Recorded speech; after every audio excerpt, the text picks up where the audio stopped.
चोदने का चिल्लाना ज्यादा है। তো hey guys, welcome to my channel, back new video. So আজকে আমি করতে চলেছি একজনের বার্থডে সেলিব্রেশন, আর বার্থডে সেলিব্রেশনটা করবো, আর বার্থডে হচ্ছে আজকে আমার ভাগনার। সো আজকে আমি ভাগনার বার্থডে সেলিব্রেশন করবো, তো সেই জন্য আমি যাচ্ছি। আর যেহেতু ভাগনার বাড়িটা তিওরে, সেই জন্য আমাকে গাড়ি করে যেতে হবে, প্লাস ওর জন্য কেক নিয়ে যেতে লাগবে, আরও অনেক কিছু নিয়ে যেতে লাগবে।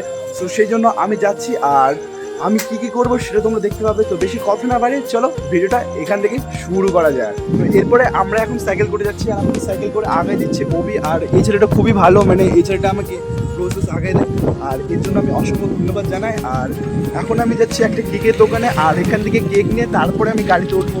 তো দেখতে থাকো কী কী করছি, তো গোটা ভিডিওটা দেখতে থাকো। আর আজকে ভিডিওটা খুবই ভালো হতে চলেছে।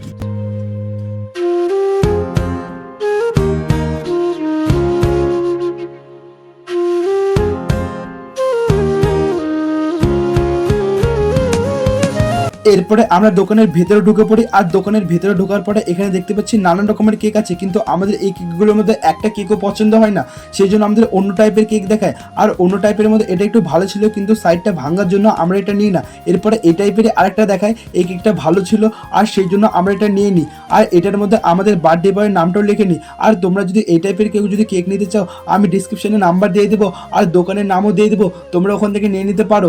আর এরপরে আমরা কেকটা নিয়ে সোজা চলে যাই। পরে আমরা এখন কেক নিয়ে যাচ্ছি বাস স্ট্যান্ডে, যেহেতু আমাদের বাসটা মিস হয়ে যায়। সো আমরা সেই জন্য হসপিটালে আমরা যেতে হবে, আর হসপিটালের মধ্যে কিন্তু তাড়াতাড়ি হবে।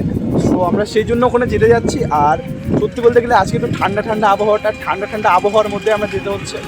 আর আমার হাতে দেখতে পাচ্ছ গাইস, এটা হচ্ছে আমার হাতে কেকটা নিয়ে এখন যাচ্ছি আমরা হসপিটালের মোড়। আর হসপিটালের মোড় থেকে ওখান থেকে আমরা ধরবো বাস। আর যেহেতু হিলিতে ধরতে পারিনি, কারণ হিলিতে একটু তাড়াতাড়ি চলে গেছে, সেজন্য আমরা ধরতে পারিনি। তো ওখান থেকে দেখা যাক ধরতে পারি কিনা, তো দেখতে থাকো গোটা ব্লগটা। তো ফাইনালি আমি বাসটা পেয়ে যাই। আর সত্যি বলতে গেলে এই বাসটা গোটাটাই ছিল ফাঁকা। আর সত্যি বলতে গেলে আমার প্রচুর খারাপই লাগছিল, যেহেতু আমার প্রথম বাসটা মিস হয়ে যায়, এই জন্য আমি সেকেন্ড বাসটা পেয়েছি। আর এটা পেয়ে আমার সত্যি খুবই ভালো লাগছে। আর তারপরে আমি দেখছিলাম বাইরের একটু ভিউটা, আর বাইরের ভিউটাও দেখতে বেশ ভালোই লাগছিল।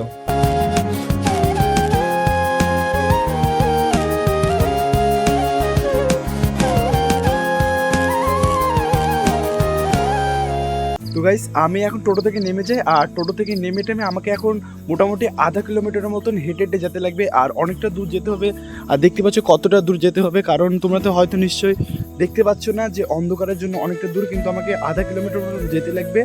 আর আমাকে কেক নিয়ে যেতে লাগবে, যেহেতু অনেকক্ষণ ধরে দিদি ফোন করে যাচ্ছে, বলছে কখন আসবি। আমাকে বলেছিল বিকালবেলা আসতে, কিন্তু আমি বিকালবেলা আসতে পারিনি, সেই জন্য আমি সন্ধ্যাবেলায় চলে এসেছি। তো সন্ধ্যাবেলায় যাই, আর কি করব, কারণ দিদি হয়তো বকাবকি করবে, অনেকক্ষণ ধরে আসতে বলছে, আর অনেকক্ষণ ধরে ফোন করছে। তো চলো।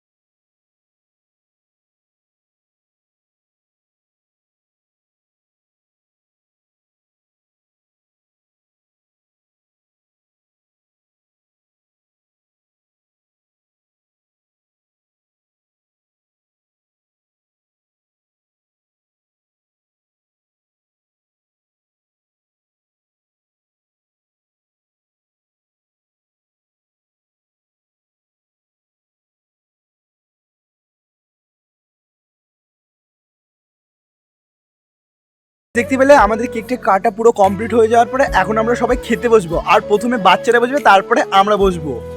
তো ফাইনালি আমাদের এখানে ফার্স্ট ব্যাচ চালু হয়ে যায়, আর ফার্স্ট ব্যাচের মধ্যে আমি কয়েকটা ভিডিও করেছিলাম জন্য সেজন্য দিতে পেরেছি, আর পরের ব্যাচের ভিডিওগুলো দিতে পারিনি, প্লাস আমার খাওয়ারও ভিডিও দিতে পারিনি, কারণ আমার ফোনে চার্জ ছিল না জন্য। আর কালকে আমি কী কী করছি সেটা দেখার জন্য গোটা ভিডিওটা দেখতে থাকো। The next day.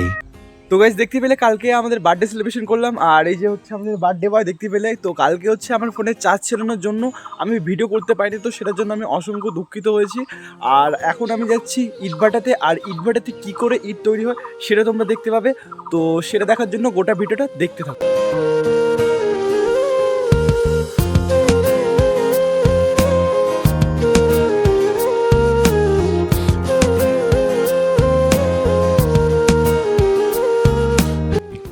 Guys finally আমি চলে এসেছি ইটভাটাতে। আর এই জায়গাটা হচ্ছে আমাদের ইট তৈরি হয়। আর চারোদিকে দেখতে পাবে তোমরা, চারোদিকে ইটটা কীভাবে বানায় আর কী করে ওটাকে মাটিতে প্রথমে কী করে ওটাকে ছাঁচ দিয়ে তৈরি করে, আর ছাঁচ দিয়ে তৈরি করার পরে কী করে মাটির ভিতরে দিয়ে উপর দিয়ে একটা লেয়ার দিয়ে তারপরে ওটাকে কী করে ওটার ভিতরে কয়লা দিয়ে সেটাকে পুড়িয়ে তারপরে আমাদের কিছুদিন পরে সেটাকে তৈরি করে। তো সেই প্রসেসটাই দেখাবো। তো গোটা ইটভাটাটা দেখাচ্ছি, আর গোটা ইটভাটাটা দেখানোর পরে কী কী হচ্ছে তোমরা সেটা দেখার জন্য গোটা ভিডিওটা দেখতে থাকো।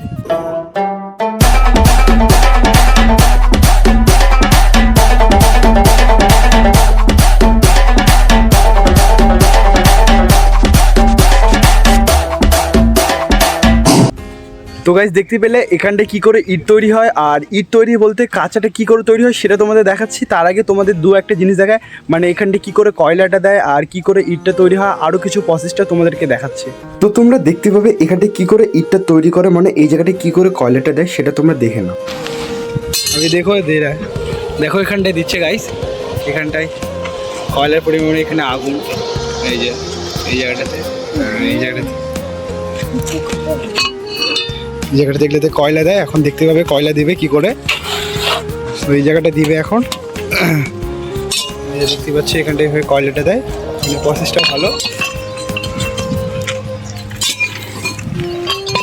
সব জায়গাতে দিচ্ছে এখন। তো গাইস এরপরে আমি দেখাবো সেটা হচ্ছে ইটটা কীভাবে মাটিতে তৈরি করে, মানে ওটা শ্বাসটা যে কী করে দিয়ে তৈরি করে সেটা তোমাদের দেখাচ্ছি। তো ওখানটায় সামনে দেখতে পাচ্ছ গাইস, এখানটায় ওরা বানাচ্ছে, মানে এখানে অনেক লোক আছে। তো দেখতে পাচ্ছ এখানে কত রকমের ইটগুলো এখানে সব মানে বানিয়ে রেখেছে। তো এটা যাই হোক বৃষ্টির কারণে এটা সবগুলো ভেঙে গেছে।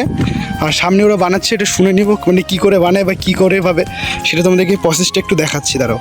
তো তোমরা নিশ্চয়ই দেখতেই পাচ্ছ এখানটায় কী করে ইট বানাচ্ছে। আর ইট বানাতে সব থেকে বেশি খাটনি হয় সেটা হচ্ছে মাটিটা মাখাতে, কারণ যত সুন্দরভাবে মাটিটা মাখাবে তত সুন্দরভাবে ইটের শেপটা আসবে। আর এরা নাকি দিনে 1000 থেকে 1200 মতন ইট তৈরি করে থাকে।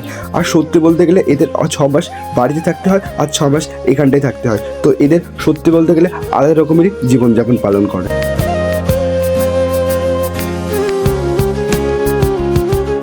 তো গাইস তোমরা তো নিশ্চয়ই দেখতে পেলে কী করে ইটটা তৈরি করে আর কী করে ইটটা বানানোর প্রসেস তোমরা টোটালটাই দেখতে পেলে। আর ভিডিওটি যদি ভালো লেগে থাকে অবশ্যই একটা লাইক করবে। আর দেখা হচ্ছে নতুন ব্লগে, ততক্ষণ ধরে সবাই সুস্থ থেকে ভালো লাগে, দেখা হচ্ছে নেক্সট ব্লগে।